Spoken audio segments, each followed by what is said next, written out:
So the next one is climate change significantly impacts coconut production. Due rising temperatures and altered rainfall patterns and increased frequency and intensity of extreme weather events, these changes can lead to decreased yields, damage to plantations, and disruptions in the coconut supply chain. So understandable naman yung climate change talaga is nakakaapekto siya sa productions natin dahil hindi natin siya na parang ma-stop or mapungan dahil it's a natural na nangyayari talaga na masyadong maulan, masyadong mainit. So, nagiging cause talaga siya sa pag-decrease ng yields natin. Pero if may paraan na kumbaga gusto mo talagang maayos, choose a proper location at yun. Then, the next is effective pest and disease management in coconut. So involves a combination of preservative measures and treatments. So kumbaga, understandable naman if makita natin na may mga pest yung coconuts natin is lagyan natin siya ng pesticides. At dapat minamanage talaga siya ng maayos. Kumbaga, dapat attentive ka if yan talaga ang source of income mo. So dapat titingnan mo if may mga peste na ba, lagyan mo ng pesticide. After niyan, kung makita mo naman na hindi talaga magandang production, lagyan mo ng fertilizer. So, yung parang alam mo talaga na anong mga step na dapat mong gawin. So, yun. The coconut market is experiencing dynamic growth, particularly in Asia Pacific, driven by rising demand for healthy beverages and natural ingredients in food and personal care. So, kumbaga, these past few years kasi, ang mga tao nakakadepende sa chemical na mga ingredients. But of course, yung coconut, marami ng taon na ginagamit siya. Pero dahil sa yung sinasabi na isa din siya aesthetic and yung mga parang magagandang mga bagay-bagay na more on involved sa ka-chemical. Pero as for now, dahil sa na-realize ng mga tao na parang hindi talaga maganda yung chemicals sa katawan natin. So, dahan-dahan sila nag involve sa mga organic and one of that is coconut and nagbibigay kasi siya ng natural na ingredients at most healthier pa siya sa katawan natin. So, diyan yung sinasabi ng mga inumin. Kumbaga sa atin kung makikita natin sa labas yung sinasabi ng tuba, galing yun siya sa coconut. Then, other are vinegar. So, yun.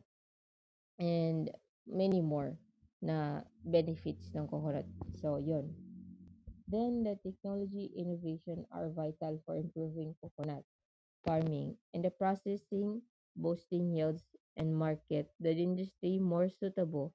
This includes using tools like advanced plant health models, AI-driven insights, and equipment for efficient processing like oil extractors. So, dahil sa nag involve na talaga yung technologies natin sa pang-araw-araw, meron na mga alternative na mga technology na ginagamit ng mga nagpo-produce ng coconuts. Kumbaga, yung sa oil and yung mas mapabilis yung processing nila sa mga productions. Kaya, napakaganda din ng technology sa panahon ngayon dahil hindi na mahihirapan yung mga tao and hindi na yung nagle-labor na isa-isa. Kumbaga, paramihan na siya dahil sa technology. So, yun.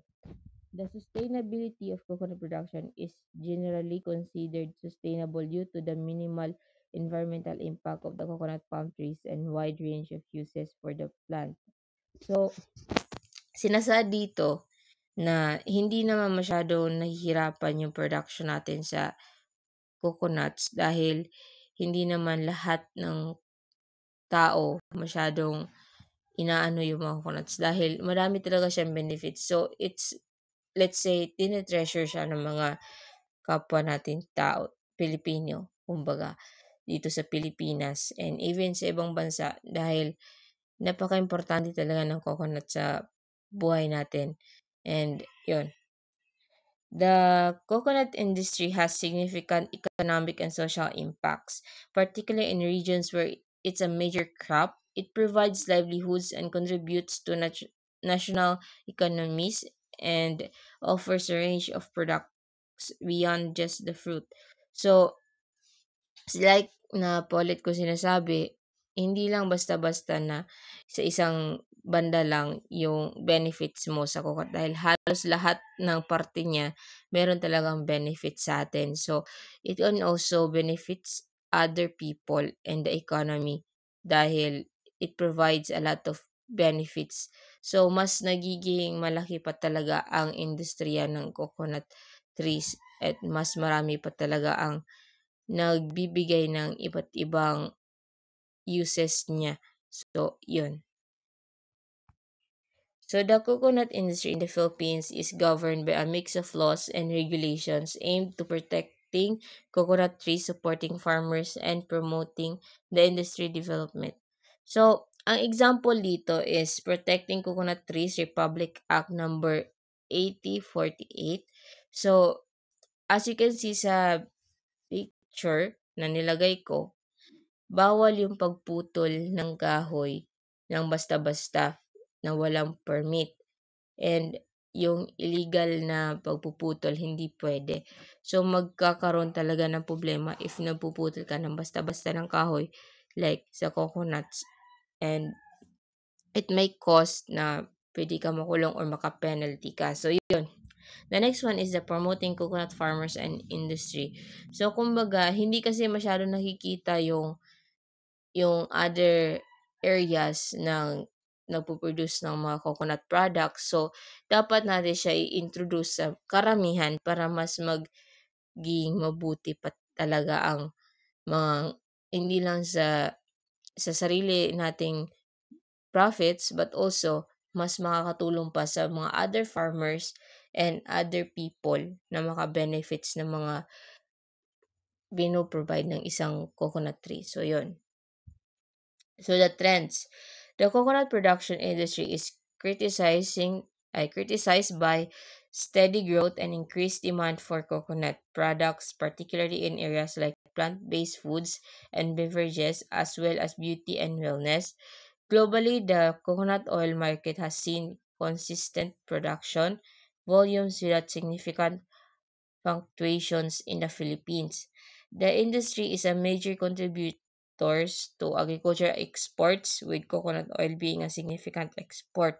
So, yon sinasa dito na ang coconut natin talaga is napaka-importante, lalo na din sa kahit pa sa ibang bansa. Dahil kung mag-produce tayo ng mas maraming coconut and mas maraming products ang magagawa natin, it can be a one of the sources para sa isang bansa na mag-export tayo sa ibang bansa and it can benefits the country. So, yun. At the same time, marami din ang dito sa Pinas as farm, meron talagang coconut. So, it's just the how you manage talaga and mas paramihin pa yun na magtanim. So, yun siya. Dahil mas malaki talagang pera na makukuha ng Pilipinas if ganun na mangyari. So, the opportunities exist in areas like processing coconut oil, manufacturing coconut-based products, and developing new technologies for preservation and added value. So, kumbaga, dapat talaga natin i-preserve ang coconut industry dahil if hindi man, it's one of the losses, kumbaga. Dahil isa talaga sa pinakamaraming advantages ang coconut. Wala kang masasayang talaga sa kanya. So, dapat pa magtanim na magtanim tayo ng coconut para mas maka-benefits din yung economy natin at even though ikaw na farmer ka, mas maka-benefits ka pa. Then, yun. So the challenges of coconut production faces numerous challenges including pest disease outbreaks, climate change impact, how productivity due to the aging trees and issues with the supply chain and market prices. So kumbaga, may mga challenges talaga ang fini-face ang isang farmer or even though in the economy, merong mga tao na umaabuso sa mga yung pricing nila and it can be one of the problems sa isang bansa dahil may mga ibang mga private na businessman na nagdo-double ng mga prices nila kaya mas nahihirapan din yung mga tao or yung mga consumers. So, also the climate. So, yun na explain ko na din yun. So, mga pests and disease, as far naman, hindi naman masyado kung based on the observations ng iba dito sa Pinas, hindi yun naman masyado pay attention yung mga farmers natin sa ganyan. And also, ang kagandahan kasi sa coconut, hindi ka masyado mahihirapan sa pagmamanage sa kanya dahil mas ma mas madali, kumbaga. So, yun. The next one is the recommendation. So, the recommendation na. To improve coconut production, focus on utilizing high-quality planting materials, proper soil management, and effective fertilization and pest management. Also consider intercropping or mixed cropping system to diversity, income, and utilize space effectively. So, ang nire-recommend dito na mas paigtingin natin or mas mag-focus tayo kumbaga sa production ng coconuts at mas magtanim pa tayo at yung pag-manage natin dapat attentive talaga, hindi yung parang, okay na 'to, ganyan-ganyan. Dapat kung gusto mo talaga maka-benefits ka or maka-profit ka talaga sa coconut, dapat mo talaga siyang i-manage at i-control man yung mga peste na dadapo sa kanya and more on maganda yung magiging production and para mas maging demand talaga yung coconuts. So, yun. So, the conclusion. The coconut palm, ubiquitous symbols of tropical landscape, offers far more than just refreshing juice and creamy flesh. In multi-phase utilized exempt from nutritional value, providing essential fats, minerals, and fibers to diverse application in various industries, from food and beverage, cosmetics, and biofuels. The coconut's versatility underscores its significant economic and cultural importance across the globe, especially in regions like in Philippines where it plays a central role in daily life. Further research to sustainable cultivation and processing methods will ensure the continued and contribution of this remarkable fruit to both human well-being and environmental sustainability.